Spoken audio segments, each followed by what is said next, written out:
Wakati saa zikiwa zinahesabika za Donald Trump alizozitoa kwa Iran kufungua mlango bahari wa Hormuz, na kama wasipofanya hivyo basi atafanya shambulio kubwa zaidi katika eneo hilo. Sasa Iran wenyewe wameendelea kujibu kwa kushambulia kambi ya kijeshi ya Marekani pamoja na Uingereza.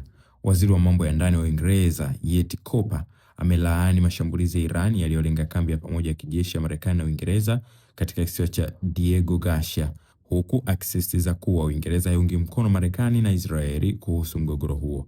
Kauli hiyo imetolewa jana Jumapili, Machi 23, 2026 baada ya Iran kurusha makombora mawili ya masafa ya kati kuelekea kisiwa cha Chagos, ikiwa ni sehemu ya kile kinachoelezwa kuwa ni kulipiza kisasi kutokana na hatua ya Waziri Mkuu wa Uingereza kuruhusu Marekani kutumia vituo vya kijeshi vya nchi hiyo kufanya mashambulizi dhidi ya Iran. Kwa mujibu wa taarifa kutoka shirika la habari la Iran Mehr, makombora hayo hayakulenga shabaha, huku moja ikidunguliwa na meli ya kivita ya Marekani na jingine ikishindwa kufika lengo kutokana na hitilafu ya kiufundi.